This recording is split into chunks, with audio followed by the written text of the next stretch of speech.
Neat ప్రశ్నపత్రం leakage వ్యవహారంపై CPI రాష్ట్ర కార్యదర్శి గుజ్జల ఈశ్వరయ్య కేంద్ర ప్రభుత్వంపై తీవ్ర విమర్శలు గుప్పించారు.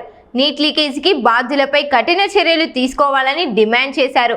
కేంద్ర విద్యాశాఖ మంత్రి నైతిక బాధ్యత వహించాలని కోరుతూ విద్యార్థుల భవిష్యత్తుతో చెలగాటమాడే చర్యలను అరికట్టాలని కేంద్ర ప్రభుత్వాన్ని హెచ్చరించారు. సిపిఐ జాతీయ సమితి నేతృత్వంలో బదలావో జరూరీ హై, మార్పు కావాలి అనేటువంటి నినాదంతో దేశవ్యాప్తంగా ప్రచార పాదయాత్రల ఆందోళన కార్యక్రమానికి సిపిఐ జాతీయ సమితి పిలుపునిచ్చింది. అందులో భాగంగా కేంద్ర రాష్ట్ర ప్రభుత్వాలు అవలంబిస్తున్నటువంటి ప్రజా వ్యతిరేక విధానాలపైన ప్రజల పక్షాన ఈ కార్యక్రమానికి ఆంధ్రప్రదేశ్లో శ్రీకారం చుడుతూ ఉన్నాం. ఈ నేపథ్యంలో ఆగస్టు 6వ తారీఖు నుంచి ఆగస్టు 15వ తారీఖు వరకు 28 జిల్లాల్లో 175 నియోజకవర్గాల్లో దాదాపు 680 మండల కేంద్రాల్లో వేలాది గ్రామీణ ప్రాంతాల్లో ఈ కార్యక్రమం కొనసాగుతుంది. ఇందులో ప్రధానంగా ధరలు విపరీతంగా పెరుగుతున్నటువంటిది, ప్రజల జీవితాలను బ్లాక్ మార్కెట్కు అప్పగించినటువంటి వైనం పైన,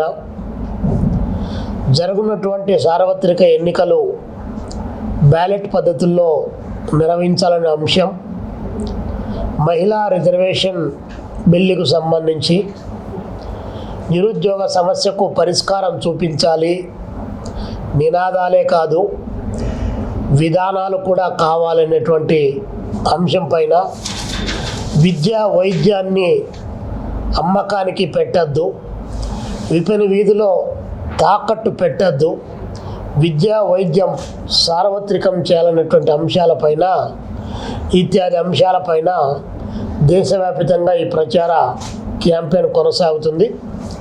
ఆంధ్రప్రదేశ్లో ఈ 15వ తారీఖు తర్వాత 17వ తారీఖు నుంచి 28వ తారీఖు వరకు సిపిఐ దాని అనుబంధ సంఘాల నేతృత్వంలో రాష్ట్ర వ్యాప్తంగా పెద్ద ఎత్తున ఎవ్రీడే ఒక ప్రజా సంఘం ప్రత్యక్ష ఆందోళన ద్వారా వారి సమస్యలను కేంద్ర రాష్ట్ర ప్రభుత్వాల ఎజెండాలోకి తీసుకొని రావడానికి, వాటి పరిష్కార మార్గం కోసం ప్రత్యక్ష పోరాటంలో భాగస్వాములు అవుతారు. తదనంతరం సెప్టెంబర్ 1వ తారీఖున రాష్ట్ర వ్యాప్తంగా దేశంలో ఉన్నటువంటి 29 రాష్ట్రాల నుంచి లక్షలాది మంది ఢిల్లీ నగరంలో రామ్లీలా మైదానంలో పోరాటానికి శ్రీకారం చుడుతూ ఉన్నాం. ఈ నేపథ్యంలో ఆంధ్రప్రదేశ్ నుంచి కూడా 3000 మంది ఇప్పటికే అనేక ట్రైన్స్లో కూడా టికెట్లను కన్ఫర్మ్ చేసుకొని పెద్ద ఎత్తున ఢిల్లీకి తరలిపోవడానికి కావాల్సినటువంటి కార్యాచరణకు సిద్ధమైనటువంటి సందర్భం. మరి కేంద్రంలో నరేంద్ర మోడీ గారు అధికారంలోకి వచ్చినటువంటి ఈ 12 సంవత్సరాల కాలంలో దేశ పరిపాలన వ్యవస్థ పూర్తిగా విధ్వంసం వైపున పరుగులు తీస్తూ ఉంది. దాన్ని ఎక్కడ కూడా నియంత్రించడానికి కావాల్సినటువంటి ప్రయత్నం చేయకపోగా ఈరోజు ఆదివాసుల దగ్గర నుంచి, గిరిజనుల దగ్గర నుంచి, విద్యార్థి మహిళల వరకు, నిరుద్యోగ యువత వరకు, రైతాంగం వ్యవసాయ కార్మికుల వరకు అన్ని వర్గాల వారు కూడా తీవ్రమైనటువంటి ఆవేదన చెందుతూ ఉన్నారు. ఈరోజు అలాంటి వాటిని కార్మికులకు సంబంధించిన దాంట్లో లేబర్ కోడ్స్ను తీసుకొని వచ్చి హక్కులు కాలరాచి వేశారు. వ్యవసాయ కార్మికులకు 20 సంవత్సరాల కాలంగా దేశంలో నడుస్తున్నటువంటి మహాత్మా గాంధీ జాతీయ గ్రామీణ ఉపాధి హామీ పథకాన్ని రద్దు చేసి దాని పేరులో విబిజి రామ్జీ అనేటువంటి పథకం పెట్టి గతంలో చట్టంగా ఉన్నటువంటి దాన్ని ఈరోజు విజ్ఞప్తి చేసుకొని అడుక్కునేటువంటి స్థితికి దాన్ని దిగదార్చినటువంటి పరిస్థితి కళ్ళ ముందు కనిపిస్తూ ఉంది. ఇంకొక వైపున విద్యా వ్యవస్థను పూర్తిగా ఉమ్మడి జాబితాలో ఉన్నటువంటి విద్యారంగాన్ని కేంద్ర జాబితాలోకి తీసుకొని మొత్తం కేంద్రం తన చెప్పు చేతుల్లో పెట్టుకొని విద్యా వ్యవస్థ యొక్క వెన్నులు విడిచేటువంటి కార్యక్రమానికి ఈరోజు కేంద్ర ప్రభుత్వం శ్రీకారం చుట్టేటువంటి సందర్భం. ఏడాదికి 2 కోట్ల ఉద్యోగాలు ఇస్తామని చెప్పి నమ్మబలికి ఈరోజు ఉన్నటువంటి చిన్న పెద్ద పరిశ్రమలన్నీ కూడా మూత వేసి కోట్లాది మందిని నిరుద్యోగులుగా మార్చి ఈ దేశంలో బికార్లుగా మార్చి ఉద్యోగం కావాలి, ఉపాధి కావాలంటే ఉన్నతమైనటువంటి వ్యవస్థలో అత్యున్నతమైనటువంటి న్యాయస్థానాల్లో ఉన్నటువంటి న్యాయమూర్తులు తమ యొక్క విచక్షణ కోల్పోయి నిరుద్యోగ యువత పట్ల అత్యంత దారుణమైనటువంటి కామెంట్స్, పారాసైట్స్ అని, కాక్రోచెస్ అని చెప్పి దారుణమైనటువంటి కామెంట్లు చేసినటువంటి పరిస్థితి ఈ దేశంలో కొనసాగుతోంది. సాక్షాత్తు భారత ప్రధానమంత్రి నరేంద్ర మోడీ గారు, అదేవిధంగా మంత్రులు మీరు పకోడీలు అమ్ముకోండి, టీలు అమ్ముకోండి అని చెప్పేసి వారే ప్రకటిస్తున్నారు. ఇది జాబ్ కాదా అని చెప్పి అడుగుతూ ఉన్నారు. పకోడీలు అమ్ముకునేటువంటి వాళ్ళు పకోడీలు అమ్ముకుంటారు, స్వయం ఉపాధి పని వాళ్ళు ఆ పని చేస్తారు. బట్ ఉన్నత చదువులు చదువుకొని దానికి అనుగుణమైనటువంటి ఉద్యోగ ఉపాధి అవకాశాలు భారతదేశ ఆర్థిక వ్యవస్థ క్రియేట్ చేయకపోతే నిరుద్యోగ సమస్య పెరిగి దేశం విచ్ఛిన్న వైపున దారితీస్తుంది. యువశక్తి అనేటువంటిది అణుశక్తి లాంటిది. ఆ అణుశక్తిని ఉపయోగపెట్టుకుంటే దేశ ప్రయోజనాల కోసం ఉపయోగపడుతుంది. దాన్ని నిర్లక్ష్యం చేస్తే అది విస్ఫోటనం చెంది దేశాన్ని విచ్ఛిన్నం చేయడానికి పనికొస్తుంది అనేటువంటి అంశాన్ని కేంద్ర ప్రభుత్వానికి ఈ సందర్భంగా తెలియజెప్పడానికి మేము ఈ కేంద్ర ప్రభుత్వం పైన పోరాటానికి పిలిపివ్వడం జరిగింది. మార్పు అనేటువంటిది అనివార్యంగా రావాల్సినటువంటి అవసరం ఈరోజు దేశంలో అన్ని వర్గాల్లో కూడా కోరుకుంటున్నటువంటిది. కాబట్టే మార్పు అవసరమైనటువంటి టైటిల్ పైన దేశవ్యాప్తంగా ఈ ప్రచార క్యాంపెయిన్కు సిపిఐ శ్రీకారం చుట్టింది. ఈ క్యాంపెయిన్లో ప్రజలు పాల్గొనడంతో పాటు ప్రత్యక్షంగా పరోక్షంగా అదేవిధంగా మీకున్నటువంటి భావజాలాన్ని విస్తృతంగా ప్రచారం చేసి కేంద్ర ప్రభుత్వం యొక్క నియంతృత్వ విధానాలపైన, ప్రజా వ్యతిరేక విధానాలపైన మీ నిరసనలు ఏ రూపంలో తెలియజేయాలనుకుంటే ఆ రూపంలో తెలియజేయమని చెప్పేసి ప్రజలకందరికి కూడా పిలుపునిస్తూ ఉన్నాం. రెండో అంశం, ఈరోజు దేశవ్యాప్తంగా కాక్రోచ్ పార్టీ ఆఫ్ ఇండియా నేతృత్వంలో చాలా పెద్ద ఎత్తున ఆందోళన కార్యక్రమం కొనసాగుతూ ఉంది. నీట్ పేపర్ లీకేజ్ అయింది, దానికి బాధ్యులైనటువంటి వారిని కఠినంగా శిక్షించండి. 20 మంది విద్యార్థులు ఆత్మహత్య చేసుకున్నారు. ఆత్మహత్య అయినటువంటి ప్రతి కుటుంబానికి ₹1 కోటి డబ్బులు ఇవ్వమని చెప్పేసి, అదేవిధంగా నీటును ఎన్టీఏకు అప్పగించద్దు, పైగా ఏ రాష్ట్రానికి ఆ రాష్ట్రం మెడికల్ ఎంట్రన్స్ టెస్ట్ నిర్వహించుకోవడానికి అవకాశం ఇవ్వాలి. ఏదైనా ఇలాంటి పరిస్థితి వస్తే ఆ రాష్ట్రం వరకే నష్టం జరుగుతుంది తప్ప వేరేది రాదని చెప్పేసి ఒకవైపున డిమాండ్ చేస్తూ ఆందోళన చేస్తూ ఉంటే ఈ కేంద్ర ప్రభుత్వం కనీసం ఇంతవరకు స్పందించినటువంటి పాపాన పోగా ఈరోజు నిన్న 20వ తారీఖు ఢిల్లీ కేంద్రంగా ఆందోళన చేస్తే విచక్షణారహితంగా లాఠీ చార్జ్ చేయడం, కర్కశంగా అమానుషంగా అమానవీయంగా దాడి చేయడం, మహిళలని కూడా చూడకుండా మీరు ఈ పత్రికా పరిభాషలో లేదా మీడియాలో చెప్పలేనటువంటి పద్ధతుల్లో వారిని తాకకూడనటువంటి ప్రైవేట్ పార్ట్స్లో తాకి మీ లాఠీ కర్రలతో వారిని పొడుస్తూ ఉంటే సభ్య సమాజం తలదించుకునే పద్ధతిలో ఈరోజు దేశవ్యాప్తంగా ఇది కొనసాగుతూ ఉంది.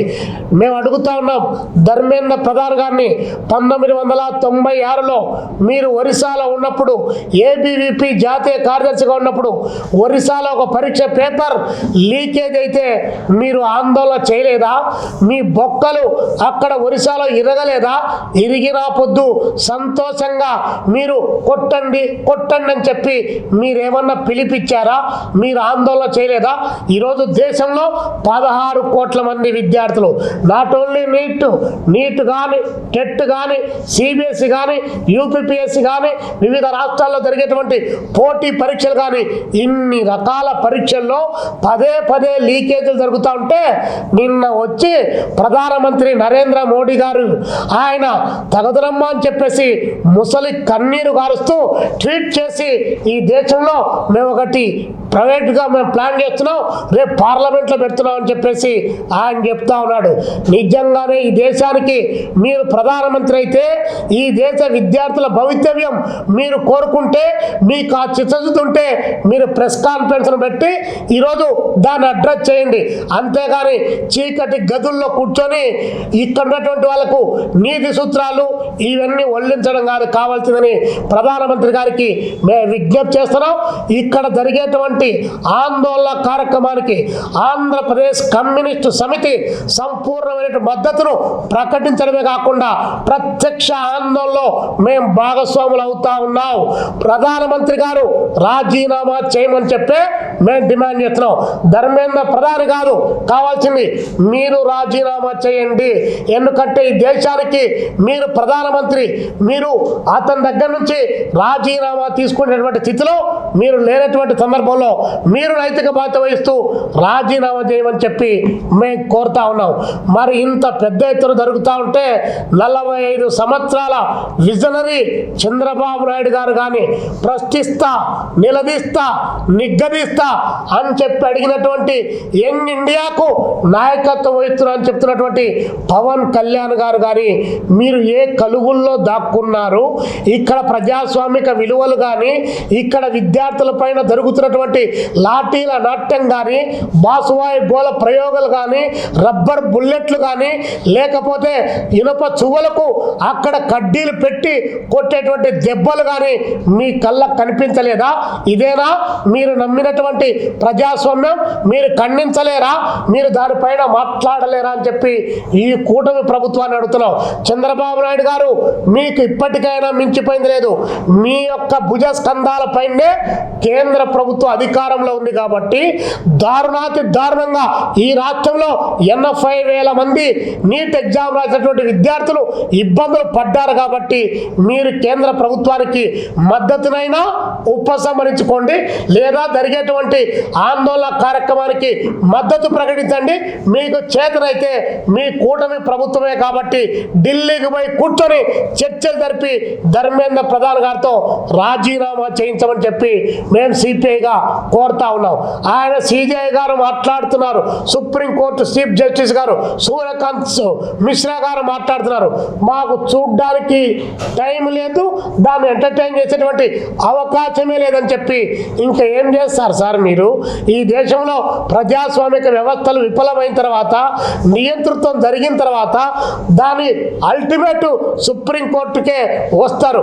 ఆ సుప్రీంకోర్టు న్యాయమూర్తే మేమేం చేయలేమంటే మరి మీరు జరిగేటువంటి దారుణ మారణ కాండకు మీరు సపోర్ట్ చేస్తున్నారని చెప్పి సుప్రీంకోర్టు ప్రధాన న్యాయమూర్తిని మేము అడుగుతా ఉన్నాం. కాబట్టి సుప్రీంకోర్టు ప్రధాన న్యాయమూర్తిగా మీకు ఆ టైం లేదు, చూసే ఓపిక మీకు లేదన్నప్పుడు మీరు ఆ పదవిలో ఉండడం అనవసరం, కొనసాగడం అంతకంటే ఈ దేశానికి దౌర్భాగ్యం మరొకట్లేదు. కాబట్టి సిజేఐకి రాజీనామా చేయండి. ఇంకొకరికి టైం ఉన్నట్టు వాళ్ళు వచ్చి దాన్ని పరిష్కరిస్తారని చెప్పేసి ఈ సందర్భంగా సిజేఐ గారికి కూడా మేము విజ్ఞప్తి చేస్తున్నాం. ఈ నేపథ్యంలో భారత కమ్యూనిస్ట్ పార్టీ సిపిఐ జాతీయ సమితి పిలుపు మేరకు రేపు 27వ తారీఖు ఆల్ జిల్లా కలెక్టరేట్స్, అదేవిధంగా లోక్ భవన్, అదే రాజ్ భవన్ అలియాస్ రాజ్భవన్ల ముందు ఆందోళన కార్యక్రమానికి పిలిపివ్వడం జరిగింది. కాబట్టి ధర్మేంద్ర ప్రధాన్ ఆయన బర్తరఫ్ చేస్తారా? ప్రధానమంత్రిగా మీరు విఫలమైనారని ఒప్పుకొని మీరు రాజీనామా చేస్తారా అని డిమాండ్ చేస్తూ ఈ యొక్క కార్యక్రమానికి శ్రీకారం చుట్టడానికి మేము పిలుపునిస్తున్నాం. 27వ తారీఖు ఈ ఆంధ్రప్రదేశ్లో ఉన్నటువంటి అన్ని జిల్లా కలెక్టరేట్ల ముందు, రాజ్భవన్ ముందుకు ఆందోళన కార్యక్రమానికి సిపిఐ, అదేవిధంగా అభ్యుదయ కాముకులు, మేధావులు, డాక్టర్లు, లాయర్లు ఈ ఉద్యమానికి మద్దతు పలికి ఈ ఆందోళనలో పాల్గొనమని చెప్పేసి వారికి పిలుపునిస్తున్నాం. చివరిగా జగన్మోహన్ రెడ్డి గారికి ఒక విజ్ఞప్తి చేస్తా ఉన్నాం. మీరు ట్వీట్ చేశారు, అభినందించదగ్గ విషయమే. కనీసం ఆ మేరకైనా సరే మీ కంప్యూటర్ కదిలినందుకు మేము ఆనందపడతా ఉన్నాం. రేపు ఈ యొక్క జరిగేటువంటి ఆందోళన కార్యక్రమాన్ని, ఈ లాఠీ చార్జిని మీరు ఖండించడంతో పాటు పార్లమెంటులో ప్రతిపక్షాలతో కలిపి మీ గళాన్ని ఇప్పండి. మేము కూడా జెంజీతో సమానమే అని మీరు చెప్పారు కాబట్టి ఆ జెంజీని అది పోతా ఉంది, అది ఒకవైపున పోతా ఉంది. దాంతోపాటు మీరు వచ్చి వారి హక్కులు కాపాడమని చెప్పేసి మేము జగన్మోహన్ రెడ్డి గారికి కూడా విజ్ఞప్తి చేస్తా ఉన్నాం.